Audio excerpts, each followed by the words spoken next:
एक गांव में नदी के दूसरे छोर में एक शिव मंदिर था। एक पुजारी प्रतिदिन नदी पार करके शिव मंदिर जाता, बढ़िया पूजा करता और पूजा करके लौट आता। ऐसा ही क्रम चलता रहा, पूजा करता रहा। संयोग की बात है, एक दिन वो देखता है कि उसके पूजा करने के बाद, उसके पूजा करके जाने के बाद एक बड़ा ही अजीबो गरीब आदमी वो पहुंचा, नदी पार किया, मंदिर में गया। पुजारी ने तो विधि विधान से पूजा किया था, बड़े ही भाव से पूजा किया था। अब भाव था कि नहीं वो तो पता नहीं, लेकिन दिखावे में तो भाव था ही। लेकिन वो आदमी बड़े गजब तरीके से पूजा करने गया। अब पूजा कहें कि उसकी मूर्खता, कि उसका पागलपन। वो एक डंडा उठाया, मंदिर में घुसा और 3 डंडा शिवलिंग में मारा और प्रणाम किया, चल दिया। पुजारी ने कहा, कहाँ से पागल आ गया? हम जल चढ़ाने गए थे, हम बेलपत्र चढ़ाए हैं, दूध भी चढ़ाए हैं,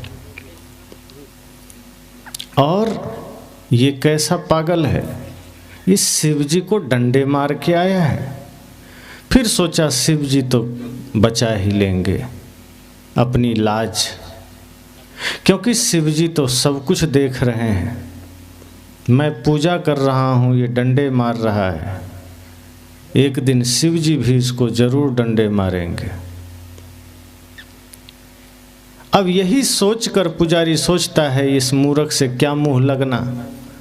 मूर्ति में 3 डंडा दिया, कहीं हमको 3 धर दिया तो बेहोश हो जाएंगे। उससे अच्छा दूरे रहने में फायदा है।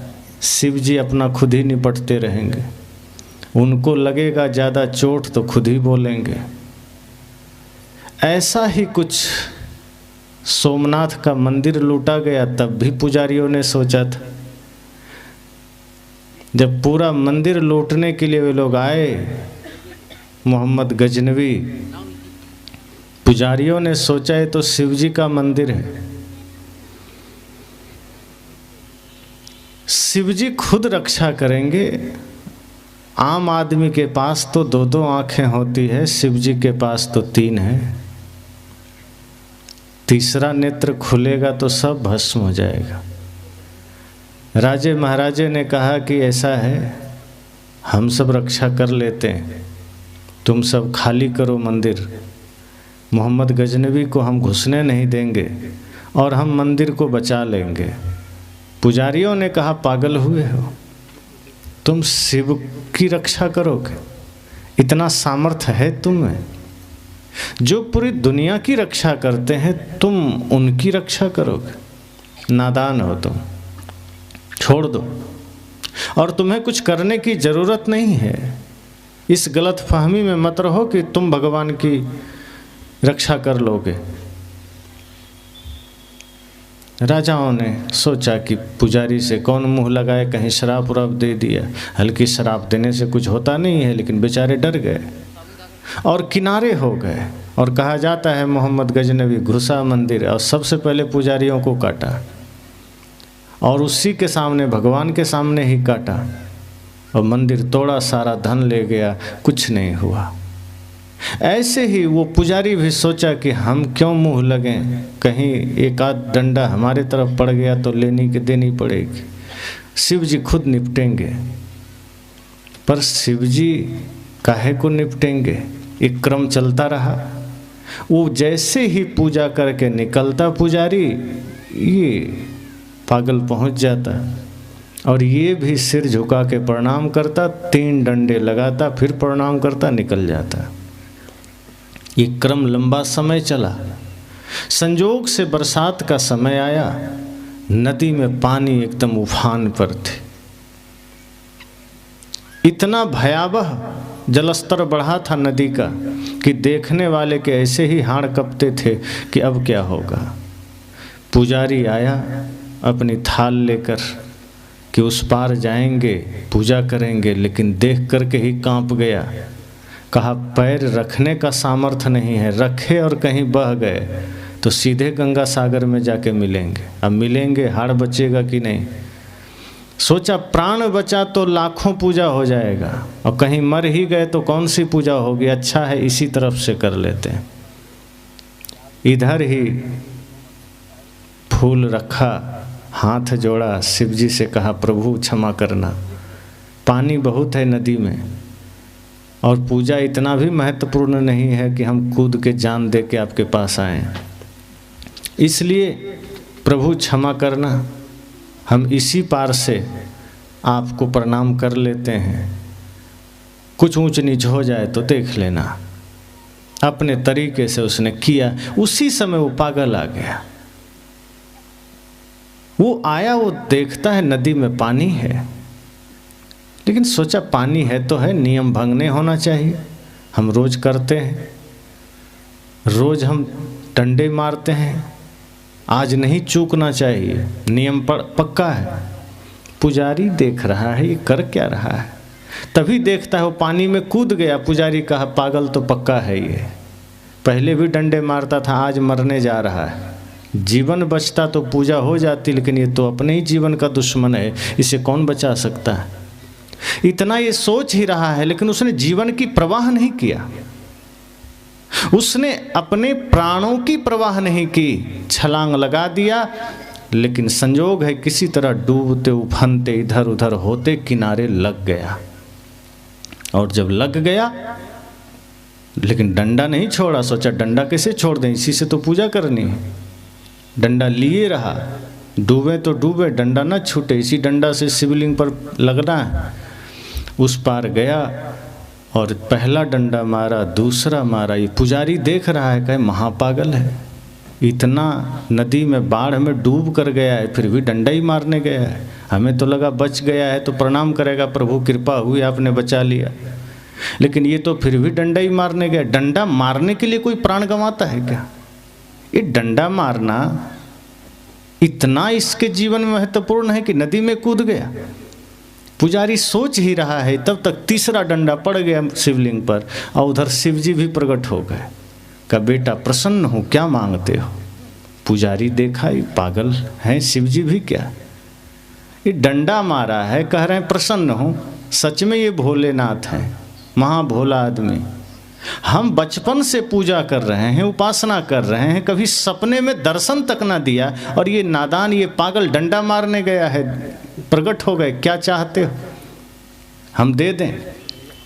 पुजारी दूर से चिल्लाया, कहा प्रभु ये तो बड़ी नाइंसाफी, ये आदमी डंडे मारता आया, ये आदमी आपको आपकी पूजा नहीं करता था, डंडे मारता था। पूजा तो मैंने किया है, आराधना तो मैंने किया है, बेलपत्र मैंने चढ़ाए हैं, दूध मैंने चढ़ाए हैं, और आज भी चढ़ाए हैं। ये अलग बात है कि नदी में पानी था, आपकी तरफ नहीं आ पाए, इसका मतलब आप इस नालायक को वरदान दे देंगे?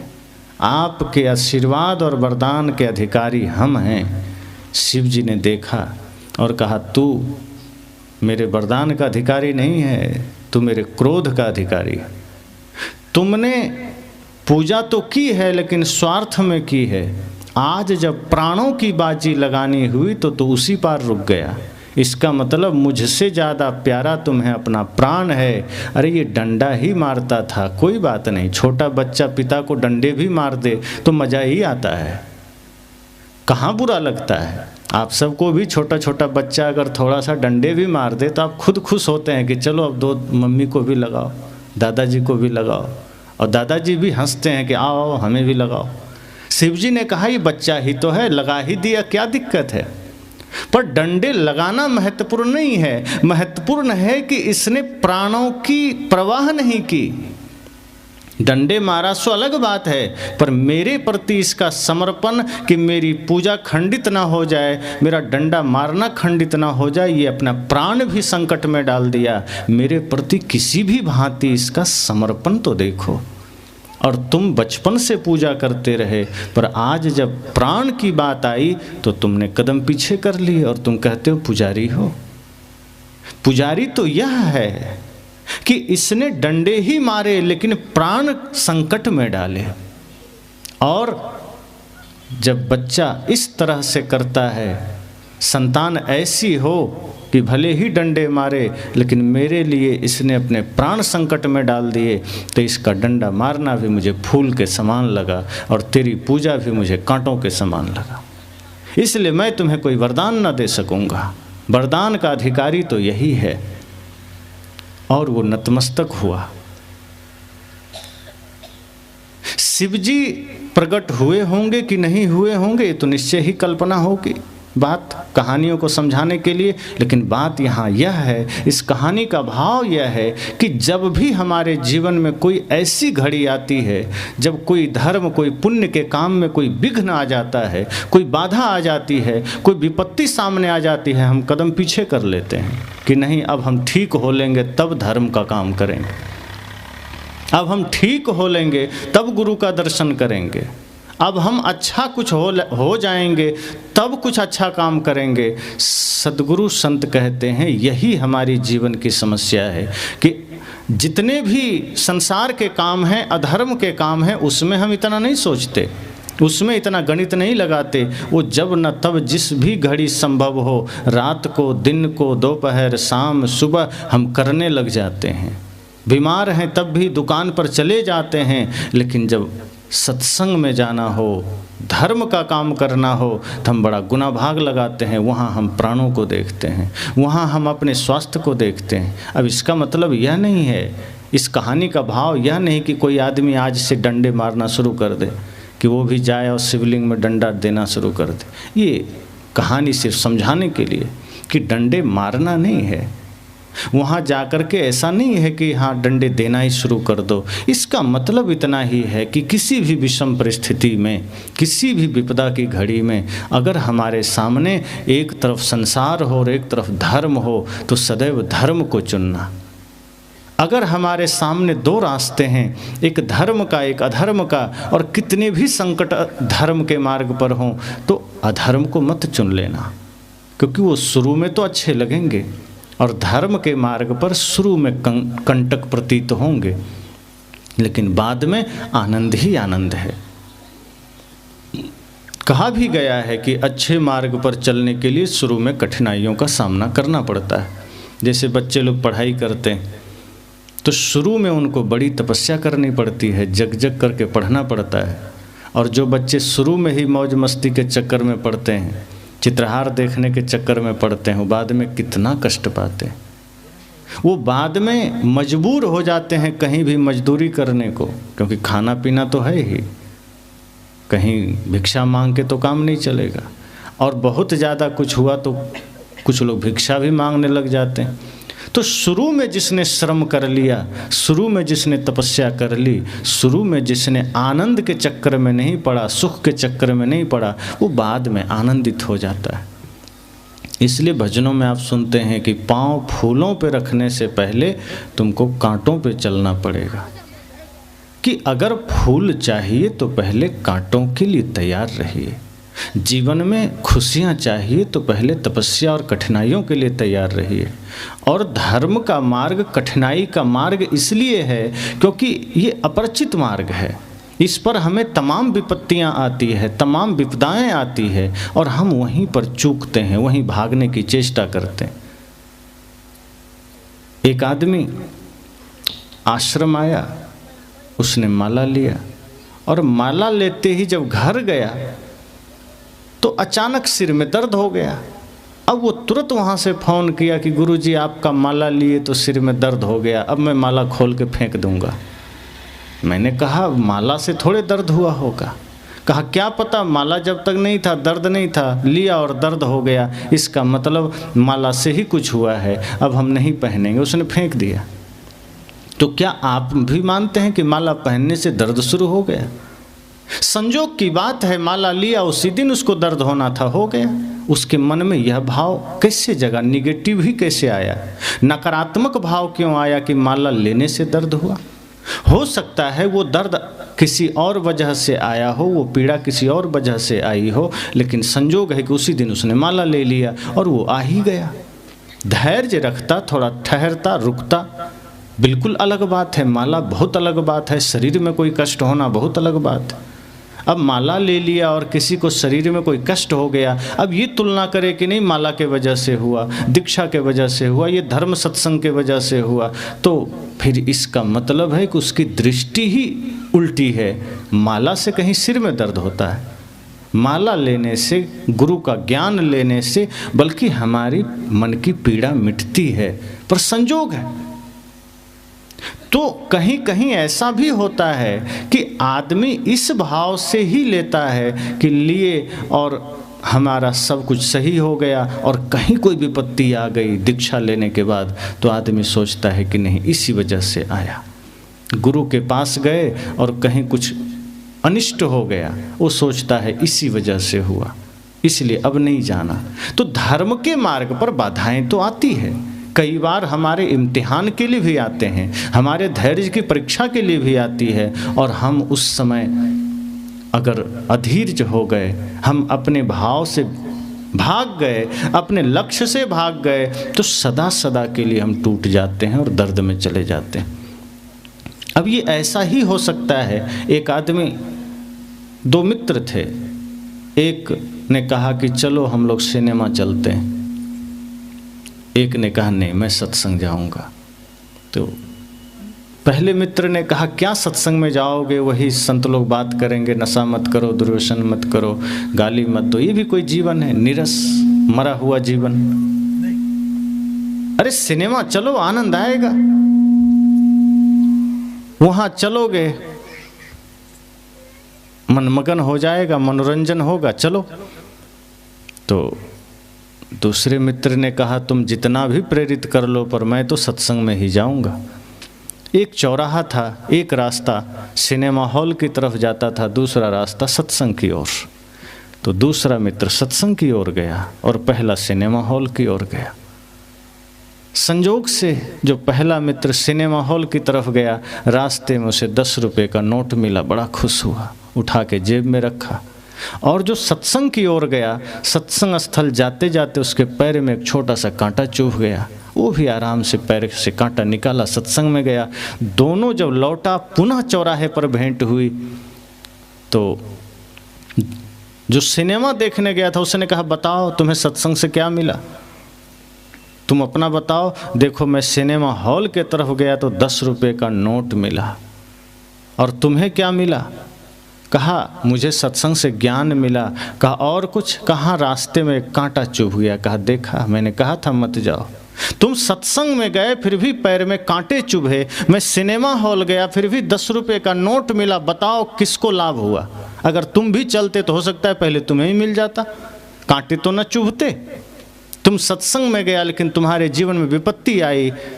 अब वो व्यक्ति अगर वहीं रुक जाता तो शायद उसके मन में ये हो जाता कि सच में सत्संग से दुख आया है, लेकिन वो सोचा कि नहीं, सत्संग जैसा श्रेष्ठ मार्ग, श्रेष्ठ ज्ञान, श्रेष्ठ वातावरण में जाकर के ऐसा नहीं हो सकता। गुरु के पास चलना चाहिए, शायद वहाँ समाधान मिल जाए। एक संत के पास गया, कहा गुरुजी ऐसी सी बात है, हम दोनों मित्र हैं, इस सिनेमा हॉल में इसको ज़्यादा रुचि है, फिल्म देखने में रुचि है, हमें सत्संग में रुचि है, लेकिन घटना ऐसी है कि ये जब सिनेमा हॉल गया तो इसको 10 रुपये का नोट मिला, हम सत्संग में आए तो हमें कांटा गड़ा। अब बताइए हम क्या करें? मन विचलित हो रहा है कि हम सत्संग में आए तो नुकसान हो गया।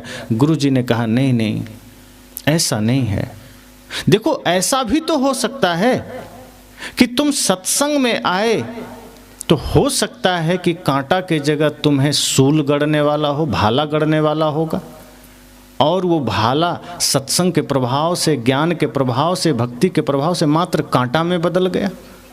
अगर तुम सिनेमा हॉल जाते तो क्या पता तुम्हें भाला का सामना करना पड़ता, गोली का सामना करना पड़ता। और ये जो तुम्हारा मित्र है अभागा, ये अभागा है, ये अगर सत्संग में आता तो 10 रुपया नहीं, इसे करोड़ों रुपया मिलता। इसके भाग्य में करोड़ों रुपया था, लेकिन ये सिनेमा हॉल गया, इसलिए वो भाग्य खंडित हुआ और मात्र 10 रुपया मिल के रह गया। इसलिए यह सौभाग्यशाली नहीं, तुम सौभाग्यशाली हो कि तुम बच कर आए हो। ये तो दरिद्र हो गया समझो। इसके भाग्य में तो बहुत कुछ लिखा था, सबके भाग्य में अनंत संभावनाएं हैं, लेकिन हम भाग्य के दरवाजे को खुद बंद कर देते हैं। हम उस अनंत संभावनाओं को खुद अपने से मिट्टी पलीद कर देते हैं और हम वहीं के वहीं खड़े होते हैं। संत ने कहा, इसलिए कभी भी सत्संग के मार्ग में कोई विपदा आ जाए तो यह सोचकर पीछे मत हट जाना कि विपदा आई है, बल्कि ये सोचना इससे भयंकर भी आ सकता था, पूरी त्रासदी घटित हो सकती थी। जो बहुत भयंकर हो सकता था वो थोड़ा होकर संपन्न हो गया। इसलिए जीवन में सदैव सकारात्मक सोचना, और सत्संग कभी बाधाओं को लेकर नहीं आता, बल्कि सत्संग ऐसा है कि जहां आप जाते हैं तो एक दृष्टि मिलती है कि आप अपने जीवन की बाधाओं को देख पाते हैं। जैसे कोई आदमी बेहोश हो तो उसे बहुत कुछ नज़र नहीं आता। अपने जीवन के दुखों को आदमी शराब पी करके ढक लेता है, अपनी मूर्छा से ही वो बचा रहता है। लेकिन जिसके पास ज्ञान के चक्षु खुल जाते हैं, जो सत्संग से थोड़ा जागृत हो जाता है, वो अपनी कमियों को देखने लगता है, वो निहारने लगता है। हमारे चेहरे पर कोई दाग हो, अब हम दर्पण के पास जाएंगे तभी तो पता चलेगा। हम अंधेरे में हैं तो हमें तो अच्छा ही लगेगा, हम तो मस्ती में रहेंगे कि नहीं कोई दिक्कत नहीं, सब बढ़िया है। लेकिन दर्पण जब सामने हो तो अपने दोषों का, अपने विकारों का पता चलता है। ये सत्संग, ये संत गुरुजन, ये अध्यात्म, ये दर्पण ही तो है जहाँ हमें छोटे छोटे दोषों का पता चलता है, अपनी कमियों का पता चलता है, अपने विकारों का पता चलता है। तो सत्संग के मार्ग में अगर कभी विपत्ति आ जाए तो घबराना थोड़े है, आता ही है। धर्म के मार्ग में बाधाएं आती है। इसलिए आप देखना, हमारे पहले ऋषि मुनि अपना स्थल ही ऐसी जगह बनाते थे जहां सहजता से न पहुंचा जा सके। आप देखिए केदारनाथ, बद्रीनाथ, गंगोत्री, यमुनोत्री, अमरनाथ, वैष्णव देवी, जितने बड़े बड़े तीर्थ स्थल हैं सब ऐसे विहंगम जगह में हैं, बीहड़ जगह में हैं, जाना कठिन है। ये संकेत है कि आप उस परम सत्य तत्व के पास जा रहे हैं, आप उस परम आनंद के जगह में जा रहे हैं। साधारण नहीं होगा जाना, कठिनाई होगी, दुखों का सामना करना पड़ेगा, तकलीफ़ें आएगी, लेकिन जो उन तकलीफ़ों से भी ऊपर उस आनंद के भाव को देखता है वो फिर उन तकलीफ़ों को भी सहज झेल लेता है। और जो छोटे छोटे तकलीफ़ों में हार मान लिया वो उस आनंद से वंचित रह जाता है। इसलिए सदैव आप यह देखिए कि मूल क्या है। मूल है शांति, और शांति के मार्ग में अगर कुछ बाधाएं आ जाए तो हम क्यों घबराएं। अगर मूल आपके जीवन में शांति है, सत्संग है, तो दुनिया की बाधाएं आपको रोक नहीं सकती, फिर वो आपके जीवन में बाधक नहीं बन सकती। आप उसे बाधक बनने देते हैं, आप मौका देते हैं विपत्तियों को कि तुम आओ मुझे रोको। अगर आपका लक्ष्य पक्का रहे कि नहीं मुझे सत्संग ही प्रिय है, मुझे भक्ति प्रिय है, तो कोई रोक नहीं सकता। ये सारी विपत्तियां फिर धाराशायी हो जाएगी, और भक्ति से वो शक्ति मिलती है कि संसार की विपत्तियां फिर तिनके के समान मालूम पड़ती। इसलिए संत कहते हैं कि अगर धर्म के मार्ग में बाधाएं आ जाएं, कोई दुख तकलीफ आ जाए, उस वक्त भागना नहीं, पीछे नहीं होना। ये ऐसा ही है जैसे आप सब गाड़ी चलाते हैं और रास्ते में ब्रेकर आ जाता है, ठोकर, तो कोई आदमी ऐसा थोड़े करता है कि ब्रेकर आ गया तो गाड़ी घुमा लो, अब इधर नहीं जाना। आदमी देखता है कि 60, 70, 80 की स्पीड में है तो ब्रेक लगाता है, क्लच दबाता है, गियर कम करके 15, 20, 10 की स्पीड करके आराम से ब्रेकर को पार कर जाता है, फिर रफ्तार पकड़ लेता है। सद्गुरु कहते हैं आपके जीवन में भी विपत्तियां अगर आए, ठोकर समझना, उसे ब्रेकर समझना, वहाँ मुड़ना नहीं, भागना नहीं, अपने जीवन की रफ्तार को हल्का धीमा करना, समझदारी से, विवेक से उन विपत्तियों को पार कर जाना, फिर अपना रफ्तार पकड़ लेना। भागने की क्या ज़रूरत है, मुड़ने की क्या ज़रूरत है। हम हम भागने की चेष्टा करते हैं, मुड़ने लगते हैं कि नहीं अब ये मार्ग पर हम नहीं चलेंगे। एक घर में लोग पुराने कुल देवी देवता होते थे, अभी भी होते हैं कई जगह, और जहाँ शिक्षा का अभाव है वहाँ भूत प्रेत और देवी देवता का चक्कर सबसे ज़्यादा होता है। तो जिन क्षेत्रों में आज भी आप देखेंगे कि शिक्षा कम है, वहाँ के लोग ज़्यादा जादू टोना टोटका में विश्वास रखते हैं। तो एक घर में ऐसा हुआ कि उनके बहुत सारे देवी देवता वो लगा रखे थे दीवारों में, और एक सज्जन उस घर से दीक्षा लिए। तो उन्होंने कहा गुरुजी अब इनकी पूजा करें कि नहीं। मैं कहा माता पिता की करो, अब उसकी क्या करना, क्या मिलेगा उससे। कहा अगर नहीं करेंगे तो कहीं नाराज ना हो जाएं। मैं कहा प्रसन्न होकर भी क्या दे दिया, तो नाराज ही हो जाए। अब इतना सामर्थ्य है अगर उसमें प्रसन्न होने का, तो नाराज होने का सामर्थ्य भी देख लेना। अब वो किसी तरह मेरी बात मान करके कर दिया। घर वाले इतने नाराज हुए कि कहा नहीं अनिष्ट हो जाएगा, और तुम्हारे वजह से अब घर में अनिष्टता शुरू होगी, दुख दर्द शुरू होंगे। और संजोग उसका भैंस मर गया। अब तो वो आश्रम आ गए लोग, नहीं आपके वजह से भैंस मरी। उनके इसमें हमने क्या किया, भैंस हम मारे हैं। कहने आप ही ने देवी देवता को हटवाया है, वो नाराज होकर भैंस को मार दिए। हम कहे हटवाए हम हैं, भैंस को काहे मारा, भैंस तो कमज़ोर थी बेचारे, हमको मारना चाहिए। तुम्हारे देवी देवता भी बड़े धोखेबाज निकले, वो हमसे भिड़ने का सामर्थ्य नहीं है क्या उसको। तुम अपने देवताओं से कहना हमसे भिड़े। अब वो भैंस से क्या लेना देना, भैंस को पता भी नहीं कि उसके घर से देवता हट गया है। अब भैंस पर शक्ति आजमा रहे हैं, बकरी पर आजमा रहे हैं, तो नादानी ही तो है। मैंने कहा तुम्हारे देवताओं को मुझसे दिक्कत है, मैंने हटवाया, उनसे बोल देना मुझसे मिल लें आके, हम निपट लेंगे, बाकी निश्चिंत रहो। समझाया बहुत, तो बच्चे तो मान गए, लेकिन बूढ़ी माता एकदम जड़ पकड़ ली कि नहीं आपके वजह से हुआ है। मैंने कहा तो क्या करूं बताओ, देवता तुम्हारा, भैंस तुम्हारी, तो मेरे वजह से वो भैंस पर क्यों भड़क गई। अगर कोई माता ही थी तो उसको हम पर गुस्सा आना चाहिए भाई। तो अंत में वो लोग माने।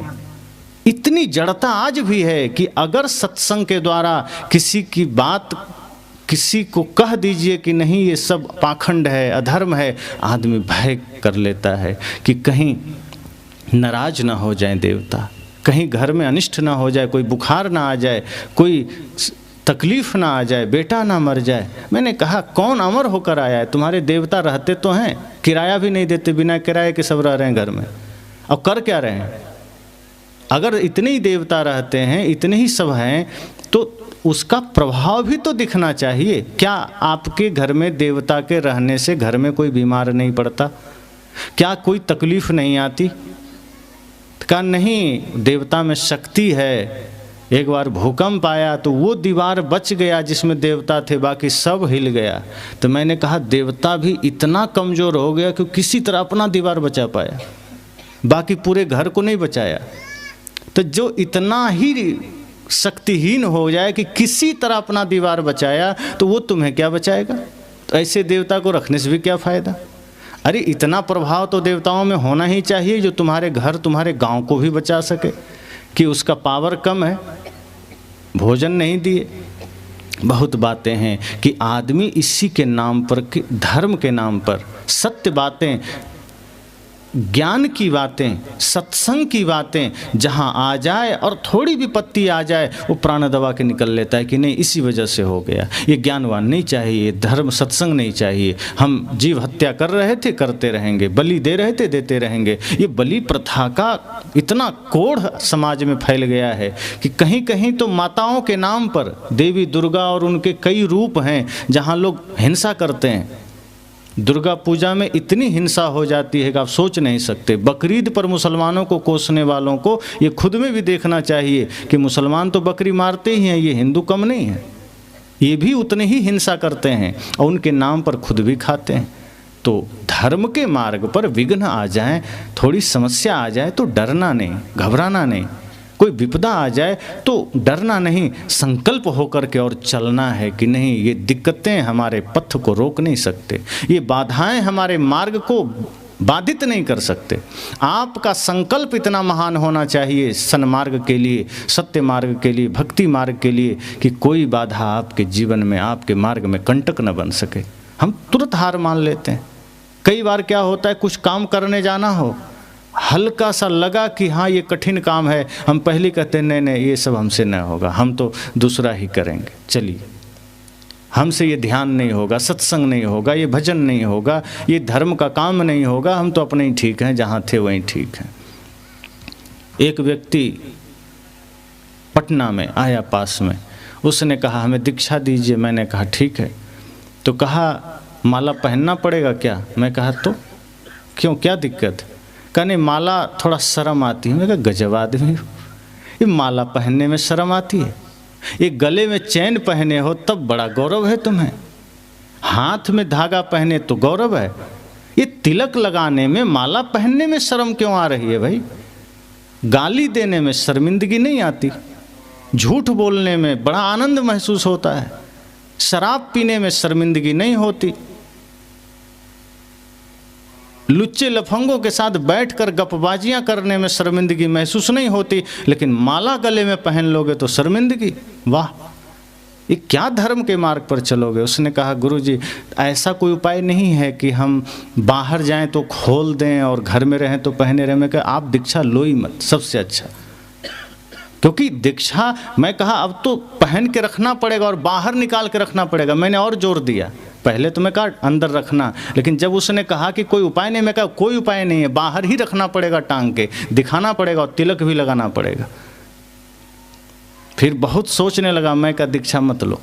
जब ये भाव मन से मिट जाए, इस शर्म का डर मिट जाए, तब दीक्षा लेना। इसका मतलब आपने दीक्षा को जाना नहीं। आप गुरु के पास तो आए कि चलो हम भी थोड़ा पुण्य मार्ग में चलें, लेकिन ये आज भी आपके मन मस्तिष्क में, जहन में यह बात है कि धागा देख करके लोग हमें चिढ़ाए नहीं। हमके आपको तो यह सोचना चाहिए कि मैं तो उस ज्ञान के मार्ग पर हूँ जो संसार का सबसे श्रेष्ठ मार्ग है। अब कोई आदमी गांव के सड़क पर चल रहा है और आप एक्सप्रेस हाईवे पर चल रहे हैं, अब वो आपको चिढ़ा रहा है, आप चिढ़ भी रहे हैं। अरे आपको तो खुश होना चाहिए कि मैं तो उच्च मार्ग पर चल रहा हूँ, तुम तो गांव के मार्ग पर हो, तुम्हें देखना चाहिए। जो आदमी हिंसा के मार्ग पर है वो तो वही नीचे वाला मार्ग है ना, और ज्ञान का मार्ग हाईवे है, उच्च मार्ग है, जो आपके यहाँ भी बन रहा है रायपुर से विशाखापट्टनम, वो उच्च मार्ग ज्ञान का मार्ग है, जिस पर आपकी यात्रा स्पीड से होती है, परम शांति से, कोई बाधा नहीं, कोई विघ्न नहीं। आप चलिए, चलते रहिए, कोई ब्रेक नहीं लगाना, गियर चेंज नहीं करना। एक्सप्रेस हाईवे पर यही तो होता है, आप चढ़ जाइए, 300-300 किलोमीटर गाड़ी चल जाती है, ब्रेक नहीं लगता। ये ज्ञान का मार्ग यही है जहाँ कोई बाधा नहीं आती।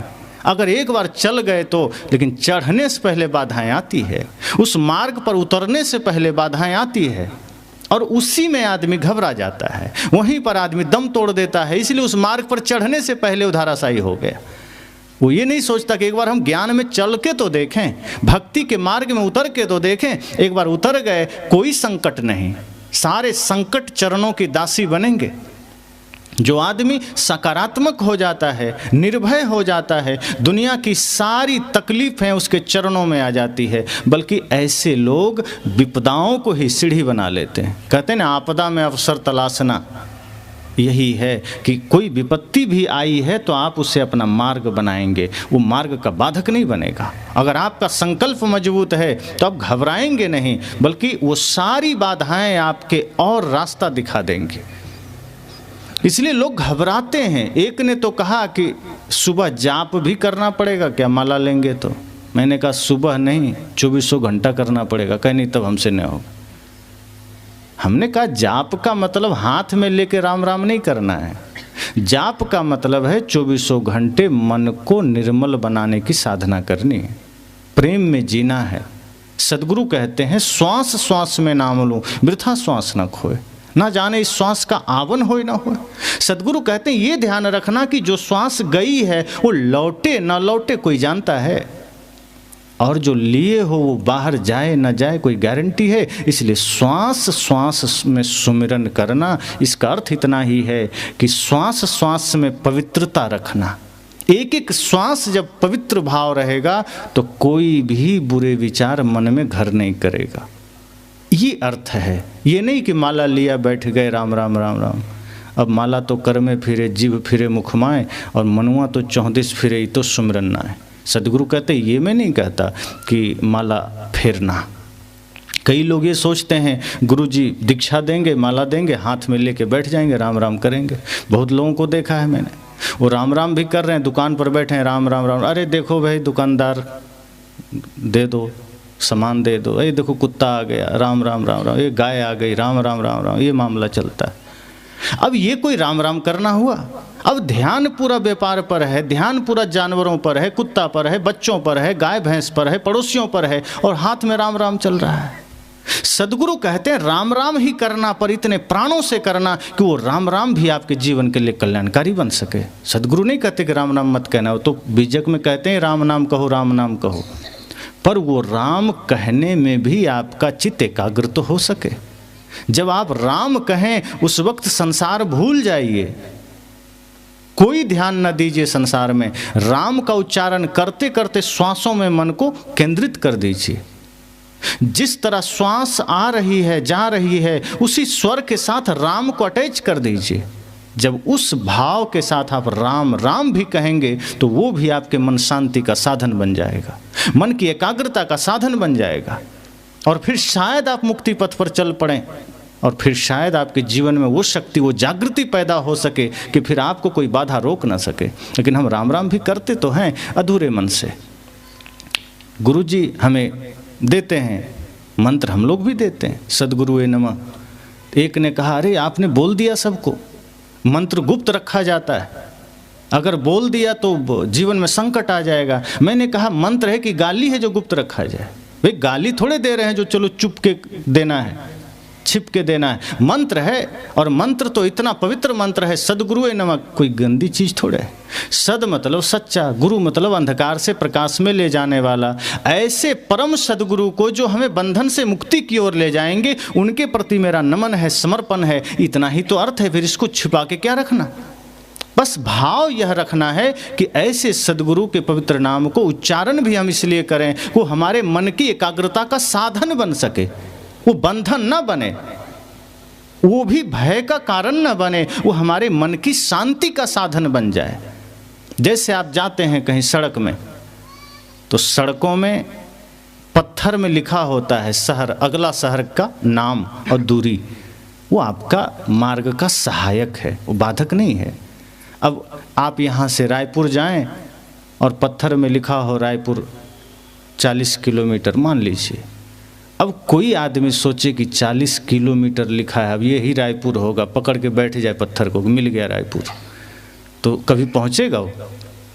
लेकिन वो यह सोचे कि नहीं रायपुर लिखा तो है लेकिन नीचे 40 भी लिखा है, इसका मतलब ये रास्ता बता रहा है, हमें इसका माध्यम बनाना है, इसको माध्यम बना लेना है, इसका सिर्फ निर्देश ले लेना है कि ये सही दिशा दे रहा है, इसका सहारा लेकर के हमें इस दिशा में चल देना है। ये राम का नाम, गुरु का नाम वही मील का पत्थर है जो आपको मोक्ष की ओर इशारा करता है कि आप ये सद्गुरुवे नमः या राम राम ये कहता है कि आप मेरा सहारा लीजिए, मैं आपके लिए हूँ, पर मुझ में अटकना मत। अगर मुझ में अटक गए तो मोक्ष से दूर रह जाएंगे, आप मुक्ति से दूर रह जाएंगे।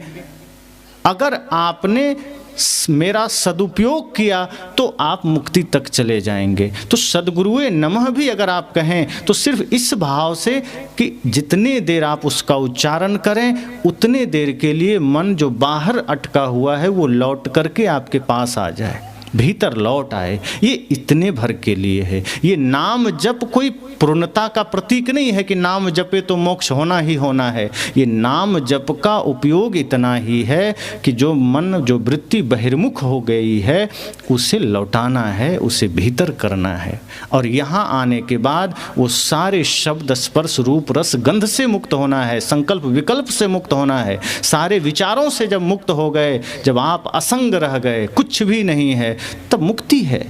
तो इस प्रक्रिया में लगना तो पड़ेगा। लेकिन लोग गुरु मंत्र से डरा देते हैं, लोग भक्ति मार्ग पर चलने से डरा देते हैं। एक जगह एक महात्मा कह रहे थे कबीरपंथियों को 4 घंटा ध्यान करना चाहिए। और वो जो पंथ वाले थे, बिहार में संत मत कहते हैं, तो उन्होंने कहा, वो लाल कपड़ा पहनते हैं कि हम जितने लाल कपड़े वाले हैं हम लोगों को 2 घंटा करना चाहिए। हमने कहा क्यों 2 घंटा क्यों, 4 घंटा क्यों, और बाकी के समय क्या करेंगे? मान लीजिए 24 घंटे का दिन रात है, तो 4 घंटा अगर ध्यान किए तो बाकी के 20 घंटा क्या करेंगे? और आप लोग 22 घंटा क्या करेंगे? कुछ पता है कि आगे क्या करना है? कोई तय हुआ? सदगुरु कबीर ऐसा तो नहीं कहते कि हाँ 4 घंटा ध्यान करना, बाकी समय प्रपंच करना। इसका अर्थ यही तो हुआ कि 4 घंटा ध्यान, बाकी समय लड़ाई झगड़ा प्रपंच, इधर उधर की बातें। अरे ये कहो कि हम पल पल ध्यान में रहेंगे। ये छोटी छोटी चीज़ों में हम ऐसा तय कर लेते हैं, ऐसी चीज़ें खड़ा कर लेते हैं कि वो ध्यान भी बाधक बन जाए, सत्संग भी बाधक बन जाए, तो फिर भय पैदा होगा, फिर जगह जगह भय पैदा होगा। अब गुरु जी ने सिखा दिया कि माला ले लिए हो, सुबह सुबह जाप करना, जाप नहीं किया तो अनिष्ट होगा। अब शिष्य परेशान है कि 6 बजे अगर जाप नहीं कर पाए तो पता नहीं गुरु जी का प्रकोप झेलना पड़ेगा, कुछ हो न जाए। अब वो जाप है कि संताप है? जो जाप आपको पीड़ा दे दे, जो जाप आपके भीतर भय पैदा कर दे, वो जाप थोड़े हुआ। जाप ऐसा हो जो जब आप करें उसी समय आनंद से भर दे। सदगुरु कहते हैं इसलिए कभी भी भक्ति के मार्ग में भय मत आने देना, समर्पण चाहिए। जब सच्चा समर्पण होगा तो आप आध्यात्मिक ऊंचाई पर भी चल पाएंगे और परिवार में भी शांति से रह पाएंगे। परिवार में भी समर्पण की आवश्यकता है। जहाँ ज़रूरत हो वहाँ तन से, मन से, धन से एक दूसरे का सहयोगी बनिए। ऐसा नहीं कि दुख में छोड़कर परिवार को चले आइए, कि भाई पीड़ा में है साथ छोड़ दीजिए, कि भाई का बच्चा पीड़ा में है आप उसकी तरफ ध्यान मत दीजिए। ये जो समर्पण है एक जगह की नहीं है, सबके प्रति है। संत कहते हैं आपका समर्पण, आपका प्रेम, आपकी भक्ति एक जगह नहीं, समस्त सृष्टि के साथ हो। और परिवार में जहाँ रहते हैं वहाँ तो होना ही चाहिए। अगर पत्नी तकलीफ में है उसके प्रति सहानुभूति रखिए, उसकी सेवा रखिए। माता पिता अगर कष्ट में है उनकी सेवा करिए। पड़ोसी को कोई तकलीफ है जहाँ तक बन सके साथ दीजिए। कोई जीव जंतु पीड़ा में है आप उसको भी तकलीफ देखिए।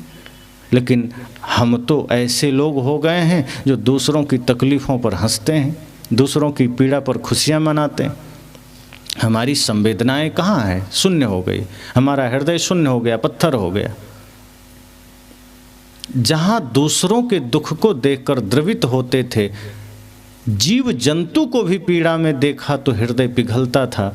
आज तो आदमी जीव जंतु को काट देता है। बहुत कम लोग हैं जो दूसरे को देख के हृदय में पीड़ा होती है, वेदना होती है, किसी को कष्ट में देखा। हम सेवा कर कहाँ पाते हैं? आज हमारा सेवा भी सिर्फ दिखावे का साधन बन गया। सहर्ष अंतर मन से सेवा प्रस्फुटित नहीं होती कि जहाँ पीड़ा देखा किसी को, जिसमें दुख देखा वहाँ खड़े हो गए। कोई ज़रूरी नहीं कि कोई देखने वाला है कि नहीं, कोई देखने वाला है, हम वहाँ सेवा करते हैं ताकि लोग देखें कि ये बड़ा सेवक। पुजारी भी आज पूजा करता है, वो देख लेता है अगल बगल लोग है कि नहीं।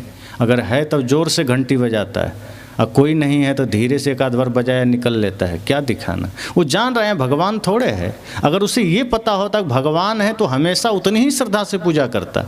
वो भी जानते हैं कुछ नहीं, आदमी को दिखाना है। तो हर चीज़ में हम यही चीज़ खोजने लग जाते हैं और यही समस्या हमारे जीवन को अंधेरे में कर देता है। इसलिए संत कहते हैं समर्पण भक्ति मार्ग में भी हो, समर्पण परिवार में भी हो, व्यवहार मार्ग में भी हो। एक दूसरे में समर्पण होगा, आप सदैव आगे बढ़ेंगे, सदैव एक दूसरे के काम आएंगे।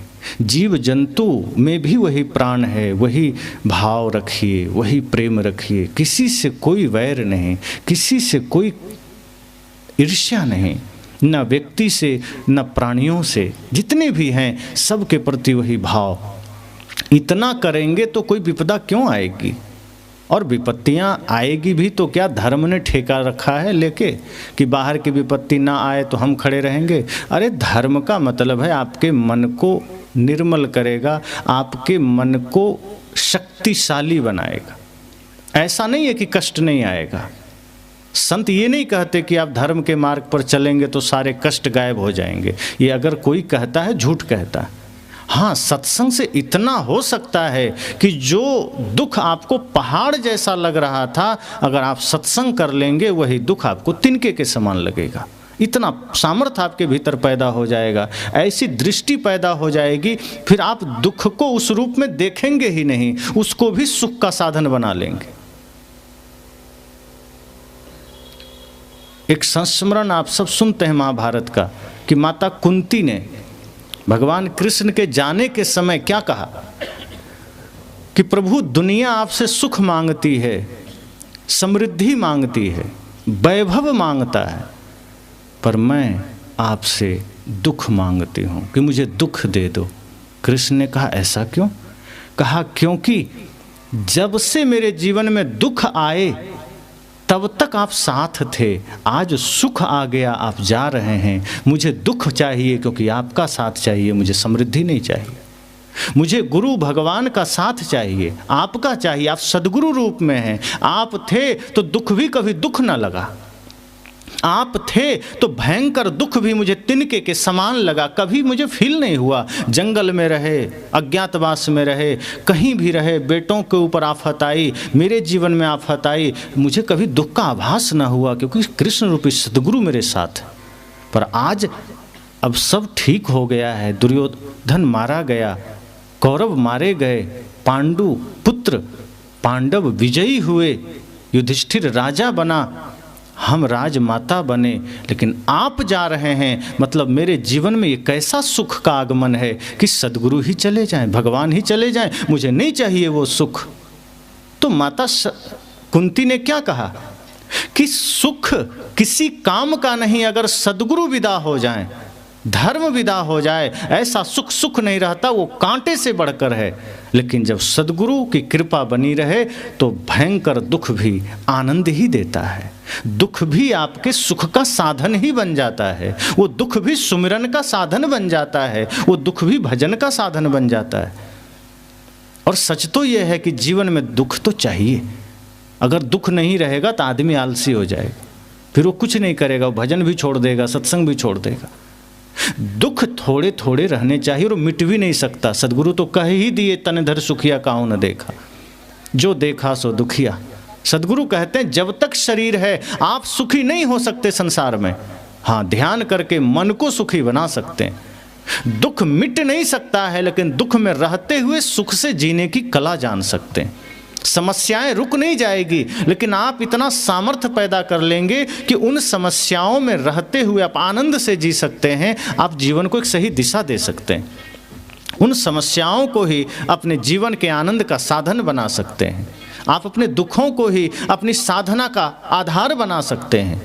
इसलिए कभी भी विपदा आए तो घबराना नहीं, कभी कोई संकट आए तो डरना नहीं कि धर्म मार्ग में चले संकट आ गया, चलो छोड़ दें, क्या पता कबीर साहब को मान रहे हैं इसलिए संकट आया, चलो थोड़ा गणेश जी को भी पूजा कर लेते हैं, चलो थोड़ा कृष्ण जी को भी पूज लेते हैं, चलो थोड़ा राम जी को भी पूज लेते हैं। और जहाँ यह भाव आया और हम चित्रों पर अगरबत्ती घुमा दिए, दीप रख दिए, सच तो यह कि पूजा है ही नहीं, हम इसे पूजा नहीं कहते। सद्गुरु संतों ने भी कहा कि मेरी पूजा यह नहीं है कि मेरे चित्र पर तुम धूप दीप चढ़ा दो, ये आप समर्पण कर सकते हैं, अपने भाव चढ़ा सकते हैं, पर इससे होना जाना कुछ नहीं। सद्गुरु कहते हैं कि आप भगवान की पूजा, गुरु की पूजा तब सही मायने में करते हैं जब उनके दिए हुए मार्ग पर आप चलते हैं, उनके बताए मार्ग पर चलते हैं। और सद्गुरु तो कहते हैं कि इस धरती पर माता पिता गुरु ही सर्वोपरि देवता हैं, उनकी पूजा करना। और पूजा का भाव सदैव यही होता है, सेवा करना। पूजा अगरबत्ती घुमाना नहीं है, पूजा दिया जलाना नहीं है।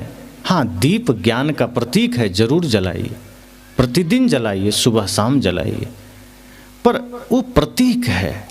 जैसे सूरज उदय होता है, संतों ने सूरज को भी ज्ञान का प्रतीक माना है कि ज्ञान का सूर्योदय होगा तो आपके भीतर की अंधियारी भी मिटेगी। बाहर का सूर्योदय बाहर के अंधेरे को मिटाया, तो उससे हमें यह सीखना है कि हमें भीतर भी ज्ञान का सूरज उदय करना है। जैसे बाहर हम दिए जलाते हैं, एक पवित्रता का, ज्ञान का प्रतीक है, हमें भी अपने भीतर ज्ञान को जागृत करना है, ज्ञान का दीप जलाना है।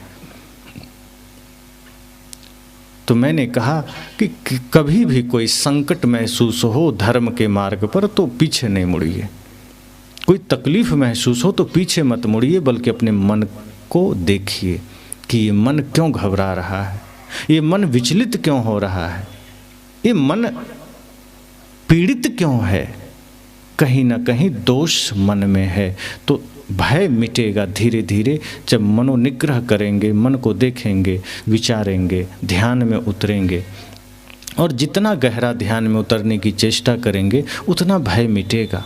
भय होता ही क्या है, यही शरीर छूटने का भय, सबसे बड़ा भय यही, और कोई भय नहीं। ये खत्म हुआ कि सब खत्म। और ये ध्यान सही मायने में जागते हुए मृत्यु को देखने की कला है और कुछ नहीं। क्योंकि मृत्यु अक्सर बेहोशी में घटती है। जब आदमी मरने लगता है उसमें होश में नहीं होता, वो बेहोश हो जाता है, तब मरता है। इसलिए कोई भी आदमी अपनी मृत्यु को देख नहीं पाता। गुरु कहते हैं ध्यान में उतरो, अर्थात जागते जागते होश में मृत्यु को देखो। और जब होश में मृत्यु को देख लेंगे तो पता चलेगा कि ये तो बहुत छोटी सी बात है, हमारा इससे कोई लेना देना ही नहीं है, आपका मृत्यु से कोई लेना देना ही नहीं है। इस शरीर के साथ होने वाली एक घटना है, शरीर मिला वापस ले लिया गया, इससे ज़्यादा कुछ नहीं। आप पुनः एक नए जीवन के लिए तैयार हो जाते हैं, आप पुनः एक नया शरीर पाने के लिए तैयार हो गए, आपको पुनः नया शरीर मिल गया, आप पुनः वही प्रक्रिया करते हैं, वही जीवन जीते हैं। पुनः प्रकृति ने देखा कि आपका शरीर का समय पूरा हुआ, ये शरीर लाचार हुआ, कोई विघ्न आए, शरीर काम नहीं कर रहा, प्रकृति वापस ले ली, पुनः एक नया जीवन के लिए तैयार हुए। यही तो होता है। इसलिए सद्गुरु कहते हैं भय मत करना। ये भय आपके हर प्रकार से जीवन में बाधक है, दुख का कारक है। और भय नहीं करना इसका मतलब इतना है कि सत्य मार्ग पर चलने में भय नहीं करना, मरने से भय नहीं करना। ये नहीं कि अरे कहीं मृत्यु ना हो जाए। अब ऐसा सोच सोच करके दुखी होने से अच्छा है कि मृत्यु तो होगी, चाहे हम जितना सोचें, वो तो होनी है।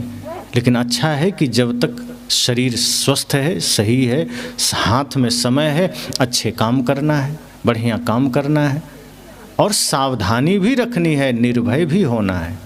निर्भय होने का अर्थ सद्गुरु कबीर यह नहीं कहते कि इतना निर्भय बन जाओ कि अभी उठो और जाके नाग के मुंह में उंगली डाल दो कि नहीं हम तो निर्भय हैं, नाग के मुंह में उंगली डाल देंगे तो काट लेगा, फिर राम नाम सत्य हो जाएगा। ये मूर्खता नहीं करनी है। निर्भय होने का मतलब सावधानी, कि निर्भय हो गए, सड़क में जा खड़े हो गए कि ट्रक आए चाहे जाए, हमें क्या दिक्कत, तो प्राण निकल जाएंगे, फिर क्या करेंगे। तो मूर्खता वाला निर्भयता नहीं चाहिए, सावधानी वाली निर्भयता, कि जहाँ ज़बरदस्ती कुछ नहीं करना है, जो घटित होगा होए, हमें अपना काम करना, हमें सत्य के मार्ग पर चलना, हमें प्रेम से रहना, परिवार में भी समर्पण के साथ जीना। समर्पण के बिना सुख परिवार में भी नहीं है। इसलिए तो परिवार आज बिखरता जा रहा है। पहले संयुक्त परिवार हुआ करता था, 10, 20, 50, 100 लोग साथ होते थे, एक साथ भोजन करते थे, बड़े प्यार से रहते थे, लंबे लंबे समय तक बंटवारा नहीं होता था, जगह कम पड़ती थी रहने को तब घर बंटते थे, खेत एक ही रहता था। लेकिन जैसे जैसे स्वार्थ हमारे जीवन में उतरता गया, हम घर, हम जमीन बांटते चले गए। ये संकल्प लेकर ही हमें बड़ा किया जाता है कि भाई हो, बंटवारा तो होगा ही। कई पिता तो बचपन में ही उसी हिसाब से घर बनाते हैं कि बड़ा होगा तो ये बड़े बेटा का, ये छोटा बेटा का, बड़ा होगा तो इधर का खेत बड़े का, इधर छोटे का। ये मानसिकता बचपन से ही भर देते हैं। अब बैठ के वो राम जी की उपासना करते हैं कि हे प्रभु, हे कृपा बनाए रखना। पहले से ही रावण वाला मामला फैला दिया घर में और राम जी की कृपा चाह रहे हो। अरे राम जी की कृपा चाहिए तो भाइयों के साथ, बच्चों के साथ वो समर्पण भी तो रखिए। तो बिना समर्पण के परिवार टूटता है, बिखरता है। आज 4 ही लोग घर में हैं लेकिन कहाँ शांति है, एक दूसरे में उठा पटक है, समर्पण नहीं है। बड़ा भाई आया, खा के निकल गया, छोटा बाद में आया, वो खा के निकल गया, घर आपका होटल बन गया। बैठ के प्यार से कहाँ खाते हैं, कहाँ बातें करते हैं, कहाँ बच्चों को समय देते हैं। सब अपने अपने में लगे हैं। बच्चे अपना मोबाइल में कार्टून नेटवर्क देख रहे हैं या कुछ भी देख रहे हैं, पिता अपना मोबाइल, माँ अपना मोबाइल, दादा दादी भी मोबाइल आजकल ले लिए, लेकिन वो बेचारे सत्संग सुन रहे हैं। इतना तो है कि बुजुर्ग लोग सत्संग सुनते हैं, उनके जीवन में है कि मुझे सत्संग सुनना, लेकिन बड़े लोग बच्चे कहाँ जा रहे हैं, क्या कर रहे हैं, कोई मतलब नहीं। अब सब अलग अलग मानसिकता में जी रहे हैं और सोचते हैं परिवार में विघटन क्यों हो रहा है, परिवार में बिखराव क्यों आ रहा है। यही तो कारण है। आप एक साथ बैठ करके एक दूसरे को प्रेम का आदान प्रदान नहीं करते, एक दूसरे को समर्पित भाव से कभी सुख दुख पूछते नहीं हैं। कभी बड़े भाई ने छोटे भाई के कंधे पर हाथ रखकर प्यार से ये नहीं पूछा कि भैया कोई तकलीफ तो नहीं है, मैं हूँ, कभी चिंता मत करना, जो भी काम है समय से करना, स्वास्थ्य का ध्यान रखना। ये घर मंदिर है, हम सब एक ही माँ के संतान हैं। जीवन में कोई भी दुख आए उसे मिलकर लड़ेंगे, ठीक करेंगे। और अगर किसी बात को लेकर मन में कोई पीड़ा हो कह देना, लेकिन कोई ऐसी बात न करना जिससे घर बंट सके। ऐसा कभी करते हैं? छोटा भाई कभी बड़े भाई के पास जाकर मन की तकलीफ रखते हैं? नहीं रखते। सास बहू इस तरह बैठ करके माँ बेटी की तरह कभी बात नहीं करते हैं। मित्र मित्र में कभी इस तरह की बातें नहीं होती। दुनियादारी संसार की बातें हो जाती है, जमीन जायदाद की बातें हो जाती है, खेत खलिहान की बातें हो जाती है। प्रेम कैसे बना रहे, समर्पण कैसे बना रहे, जीवन में आनंद कैसे बरसेगा, बच्चे सही शिक्षा संस्कार कैसे लेंगे, इस पर कोई चर्चा नहीं होती। आज हमारा घर बिखरता जा रहा है समर्पण के अभाव में। समर्पण नहीं है धर्म बिगड़ रहा है, समर्पण नहीं है व्यवहार बिगड़ रहा है। एक समर्पण के अभाव में आपका घर भी खंडित हो रहा है, आपकी भक्ति भी खंडित हो रही है। सद्गुरु कहते हैं समर्पण बहुत आवश्यक है। और ये ध्यान न दीजिए घर में कि हमारे प्रति लोग समर्पित रहें, फिर तो ये गड़बड़ हो जाएगा। जितना सामने वाला समर्पित हो उतना आप भी होइए। और ये शर्तों पर नहीं हो समर्पण कि थोड़ा तुम हो तो हम होंगे, नहीं। आप सोचिए मुझे होना है, वो हो ना हो। शर्तों पर कभी वो प्रेम नहीं रहता। वही मैंने कहा, व्यापार हो जाता है। शर्तों में प्रेम होता ही नहीं, शर्तों में समर्पण भी नहीं होता। इसलिए ऐसा नहीं कि शर्त लगाना कि तुम थोड़ा झुको तो हम झुकें, तुम थोड़ा प्रेम से बोलो तो हम बोलें, तुम थोड़ा सच बोलो तो हम बोलें, ऐसा नहीं। तो मैंने कहा इस मार्ग में समर्पण चाहिए और उसके लिए घबराना नहीं है कि ऐसा भक्ति के मार्ग में कोई बाधा आया तो भाग गए, परिवार में बाधा आया तो परिवार को छोड़ दिए, परिवार में विपत्ति आई तो अलग हट गए। ये बहुत होता है। और ऐसे में कई अच्छे अच्छे लोग आत्महत्या कर लेते हैं, घर खंडित हो जाता है, जीवन बर्बाद हो जाता है, कुमार्ग पर लोग चले जाते हैं। इसलिए भक्ति का दीप ऐसा जलाना कि घर जगमगाए, जीते जी स्वर्ग बनाइए। मरने के बाद कौन स्वर्ग जाता है कोई जानता है? नाम में कितना भी लिख दीजिए स्वर्गीय, अब देखने गए वो स्वर्ग में गया, अब वो नरक में गया कि स्वर्ग में गया। लेकिन अब मर्यादा है, नारकीय लिख भी नहीं सकते। अब किसी के मृत्यु के बाद स्वर्गीय लिखना ही पड़ता है। और कहीं जिंदा आदमी के नाम में लिख दीजिए स्वर्गीय तो लाठी लेके खड़ा हो जाएगा कि समझ में नहीं आता जिंदा है। मतलब जिंदा रहते रहते स्वर्ग नहीं जाना चाहते, स्वर्ग जैसा नहीं जीना चाहते। मैं तो कहता हूँ मरने के बाद क्या होगा पता नहीं, जीते जी स्वर्गीय बनिए, अर्थात स्वर्ग में रहिए, जीते जी घर को स्वर्ग बनाइए, अमृत बनाइए, मंदिर बनाइए। तो सदैव यही संकल्प कि कोई बाधा आए जीवन में, कोई विपदा आए, हमें घबराना नहीं है, सत्य मार्ग पर चलना है। हम सत्य मार्ग के पथिक हैं, भक्ति मार्ग के भक्त हैं, हमें नहीं डरना, चलते जाना है। आनंद हमारे श्रम से मिलेगा, हमारे तप से मिलेगा, कहीं रखा नहीं है कि बैठेंगे नाम लेंगे गुरु जी का आनंद कोई दे जाएगा, कि शांति दे जाएगा। परिवार को भी मंदिर आप बनाएंगे, परिवार में भी स्वर्ग का वातावरण आपके प्रेम समर्पण से आएगा, आपके प्रयासों से आएगा। एक घर मंदिर तब बनता है जब सभी सदस्य प्रेम में जीने लगते हैं, समर्पण में जीने लगते हैं। एक जीवन देवालय तब बनता है जब हम मन वचन कर्म को पवित्र कर लेते हैं। तो जैसे ही घर को आपने मंदिर बनाने का संकल्प लिया, पहला कदम अपनी ओर उठाइए कि अपने मन को, जीवन को पवित्र कर लीजिए, अपने शरीर को देवालय बना लीजिए। जब शरीर देवालय बनेगा, घर देवालय हो ही गया। तो यह भाव रखिए। अभी के सत्र में वाणी को विराम।